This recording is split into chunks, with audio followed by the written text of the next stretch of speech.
Why do some of us create the YouTube channels that we create?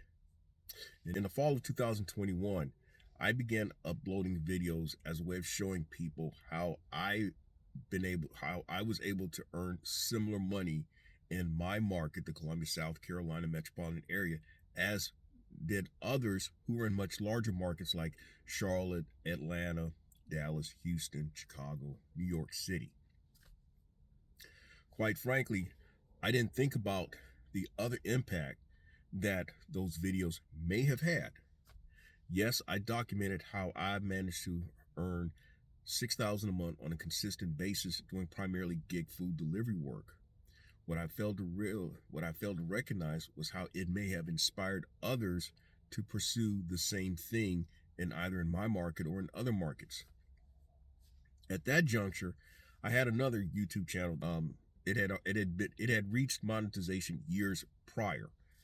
So the Gig Geezer channel reaching monetization was not a primary goal. It only became a motivation once I pursued the ownership and operation of a Sprinter/cargo van. And even after having had this van for going on now 3 years, guess what? I haven't reached any of those monetization goals. In fact, I thought that the channel could subsidize my van payment and commercial insurance, and it's only subsidized my van payment once. And I reached monetization for the Gig Geezer channel towards the end of January. It was this time 2 years ago. It was January 2023, but I did not see my first monetization deposit until February of 2023. So that means if I've not reached those monetization goals and I've not come anywhere close to those monetization goals, my motivation for doing my content here on the Gig Geezer channel is really to inform and educate folk and maybe entertain. And that's been consistent with what I once shared as when I was a newspaper reporter, in which my goal was to inform and educate and possibly entertain. And that goes back to 25 years ago when I was last in the newspaper business. So why am I saying all this? Perhaps some of you may appreciate this measure of transparency, and some of you may appreciate the authenticity of the things that I've done on this channel. If you don't, well, I'll put it like this: I won't be apologizing. Now, by the way, my next live stream, which would be on Wednesday, January 8th at 9 o'clock Eastern, my invited guest is Pedro Santiago, or Pedro, Mr. Bet on You Santiago. 2 years ago, I was invited on his Sunday live stream and talked about Sprinter/cargo van ownership and my feelings about the gig food delivery space and a lot of subjects, my thoughts about DoorDash and all that. And so Pedro, over the last couple of years, I'll just put it like this: it's just my impression that Pedro has evolved, and we're going to talk about that and kind of catch up on each other. And it's going to be a fast hour. Again, my weekly live stream is I'm speaking, and I will be speaking with Pedro Santiago. Pedro, Mr. Bet on You Santiago. And that's, again, this coming Wednesday, January 8th at 9 o'clock Eastern. And hopefully I'll see some of y'all in the chat room this coming Wednesday. Now, again, why am I saying all this with respect to my motivations and why did I create the Gig Geezer channel? What it says is that when I come up with the content that I do, I'm constantly asking the question, what is in it for you, my subscribers, my viewers?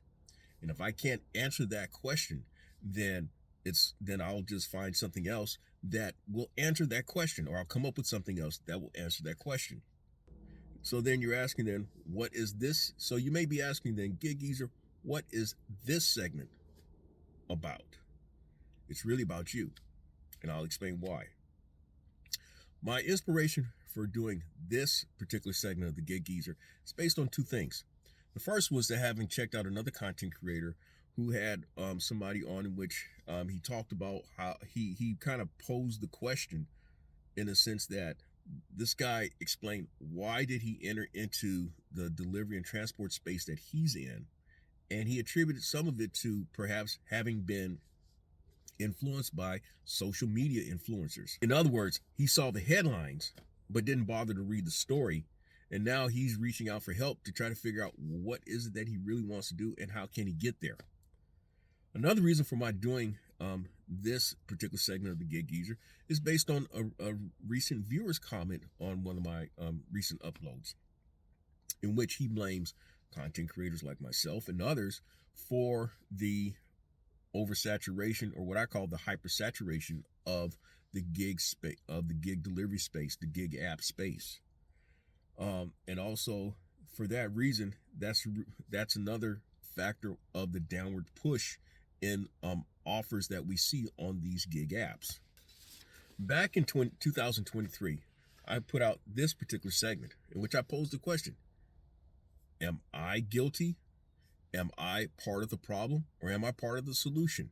And I went into somewhat of a rather deep discourse on where I concluded that perhaps I am a party to all three.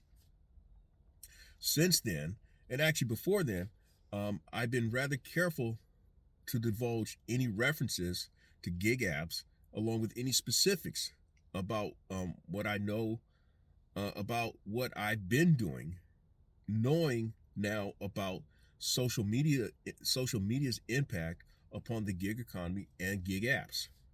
Now, fact of the matter is that all of us, and I say this, all of us collectively, all what many of us need is a pinhole of light, and that pinhole of light being knowledge, and that may make the difference in someone really getting things going in their personal efforts, their personal enterprise, their personal, you might, if you will, business. And here's a good example of what I mean by just a pinhole of light, pinhole of information that makes the difference.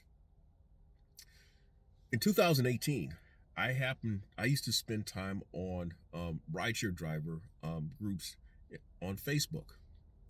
And one driver whom I had met in person happened to make mention of the Roadie app. He mentioned it in the comment. And I'd never seen the term roadie, and so I looked it up.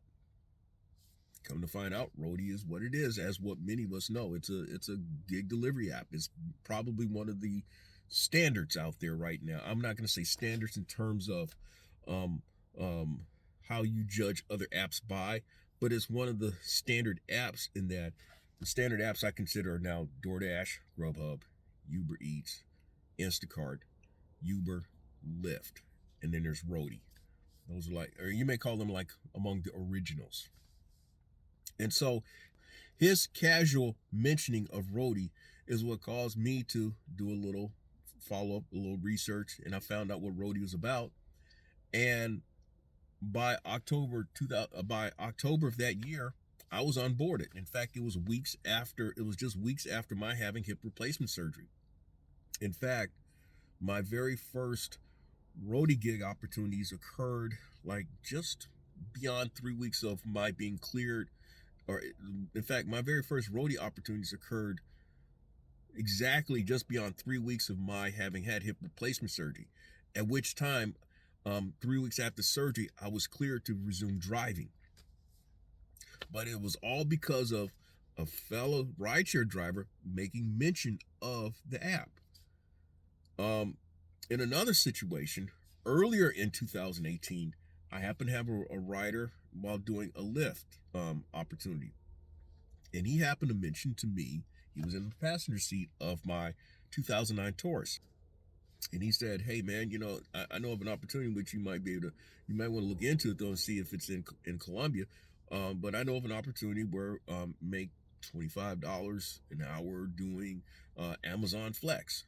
I never heard of Amazon doing stuff like that, but he told me to look into it, which I did. At the time, Amazon Flex had not yet come to the Columbia market. Well, I looked into Amazon Flex about the same time I got into until about the same time I was onboarded onto roadie. And as it turned out, I was among the second wave of drivers who were onboarded in the Columbia market. The first wave of drivers opened the Columbia market at the beginning of November of 2018, and I came on towards the end of November 2018. So again, little pinholes of light, little pinholes of knowledge actually are why I'm in the delivery and transport space as I'm in now.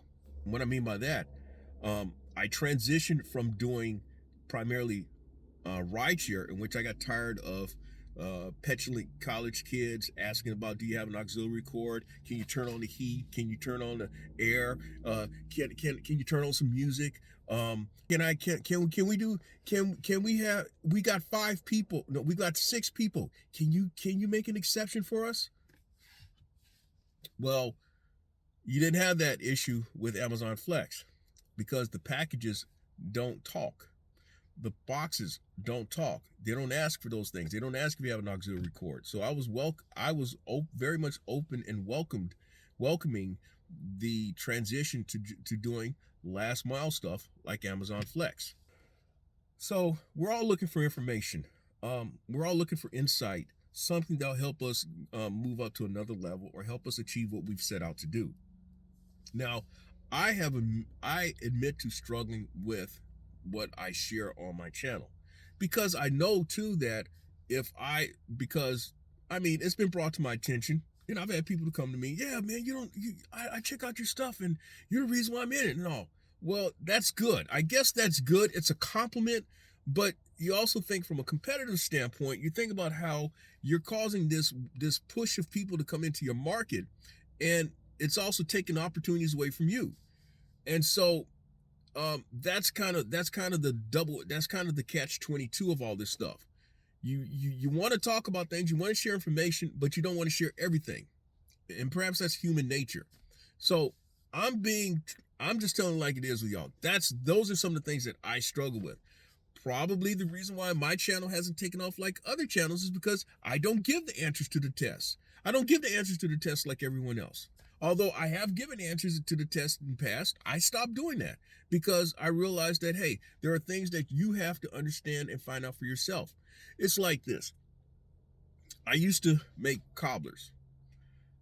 I started out with a family recipe. I've never shared that recipe with anybody. And I used to make money making cobblers. It's kind of like that. I grill. I make my own barbecue sauce. Only one person, no, I take that back. Only 2 people have seen my recipe for my barbecue sauce. 2 people other than myself.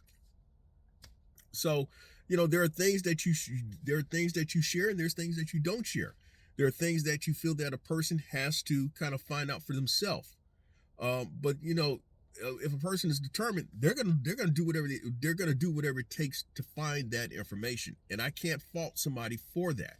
And if it sounds as if I'm playing gatekeeper, no, I'm not, because I think what it is that it's human nature to say that, hey, I worked for what I got. Nobody gave me anything. Nobody took me by the hand and did these things. There were things that I had to figure out for myself. My daughter calls that adulting. I think that's what the kids say now, adulting. And so we do have to be big boys and big girls about things. There are things that we have to find out for ourselves. We may use sources of information like social media, namely YouTube, as a way of pointing us in the direction, but it's still up to us to make it work. And that leads me to another thing. When I see people talk about how they're looking to get into it, they want to get a Sprinter/cargo van, or they're trying to gather all the information they can, blah blah blah, before they do it. You can gather all the information that you want. You can gather all the information. You can have all that information, but it's still up to you to make it work for yourself. So I get it that by nature people talk. And I give you another example how just people talk and how it makes the difference for somebody. This happened 1997. I'm covering Clemson, Maryland football game. We're in the press box in Maryland. A colleague from another paper blurted something out about Clemson's IPTE club. I pay $20 a year. That is their one of their known fundraising arms of the athletic department. And the guy blurted out how less than 25. I've heard how less than 25 members of IPTE are black. This is a true story. This is something that earned me national honors.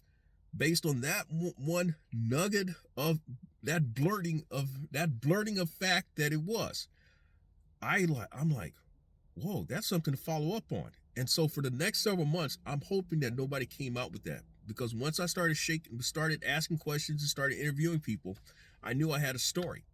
And that story led to my earning national honors, in which I was recognized for having put out, for my newspaper circulation size, the best news story for 1998. And that actually was one of the defining pieces of work of my time as a newspaper reporter.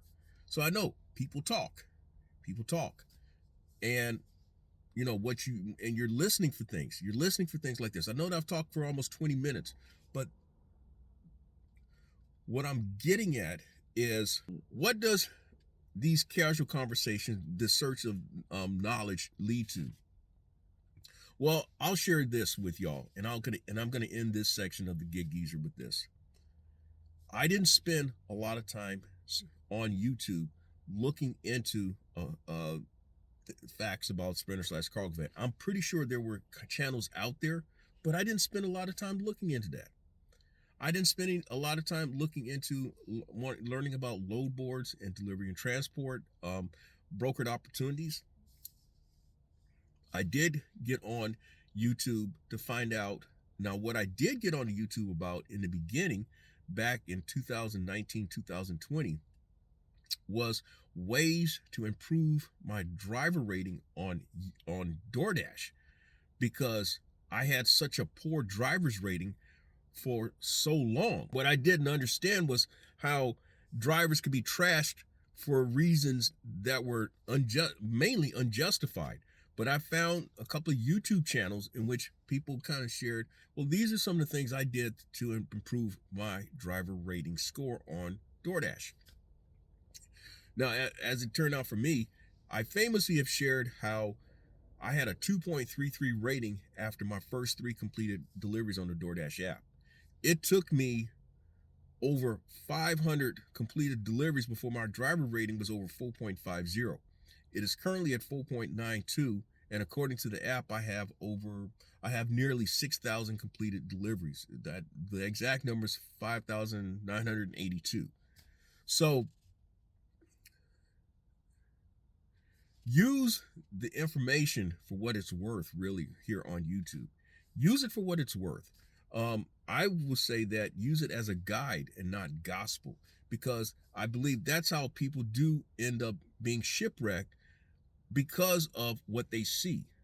Folk see the headlines. They see the glamour and glitz of what is being portrayed on their channels. And sometimes they lack the discernment. And that's how you end up looking for help, because you've checked out somebody who has shown how they've done this, they've done all these glorious things, but then you don't realize that maybe it's all a facade. And that does happen. That does happen. You have people who show you how you can earn all this money, but they themselves haven't done any of these things that they're suggesting to people. These are known channels that are out there, and I've taken my swipes at some of these channels in the past. But it does not hurt to remind people of what's out there for what it's worth. Another thing I'll share, at least on my part, I've seen other folk who have been very vocal about some of their exploits doing gig delivery work, doing last mile gig delivery work, how certain people have at one point were showing how they were doing $2, $3, $4, $500 in a day, how they were hitting 15, 16, 17, $2,000 in a week. And he did it for a small period of time. And all of a sudden, you don't hear about them talking about those numbers anymore. Now, you say, Geezer, well, what about you, man? You used to do that, and I did. But you know what? Here's the other thing. When I started talking about those numbers hitting $2,000 in a week, I also showed how I was doing those multiple weeks in a row, consecutive weeks, consecutive months hitting certain numbers. So when I talked about them, I also showed the receipts of how it was being done. I may not have shown the the entire interactions of people at the stores or at the brokers or at the delivery drop-off locations, but there is enough receipts out there. And if you look at the archive of things, there's enough receipts out there to show that, hey, the work is being done. So yeah, I know I've talked for a good 20 minutes now on this particular segment of the Gig Geezer. And I've pretty much said what I'm going to say. This is kind of a paternal type conversation that I'm having with you, and hopefully that you got something out of it. And by the way, if you like the content that's been provided in this segment or any other segment, hit that subscribe button, give my content a thumbs up, share my content among others, and I definitely welcome your comments in the section below. What I'm also going to end on this segment of the Gig Geezer, my next live stream, I'll be speaking with Pedro, Mr. Bet on You Santiago, and that's going to be Wednesday, January 8th at 9 o'clock Eastern. It's going to be a fast hour. We're going to probably go over a lot of things, catch up with some old times because I was a guest on his Sunday live stream back in 2023. And I do also want to put this out there, since this segment of the Gig Geezer is not about what all I've done out there in the delivery space. Now, I got content that I can do, but I felt that this is something that I need to share with you. It's not always about the delivery and the transport with me. It's not about always showing how much money was earned. My doing this channel, I'm showing you me. I'm sharing what's going on with me, as well as what I think is something that you can relate to. And so with that, that's all I have to share on this particular segment of the Gig Geezer. If you like the content that's been provided in this segment or in any other segment, hit that subscribe button, give my content a thumbs up, share my content among others, and I definitely welcome your comments in the section below. I'm in Wood Lane. As always, may your grind and may your hustle continue.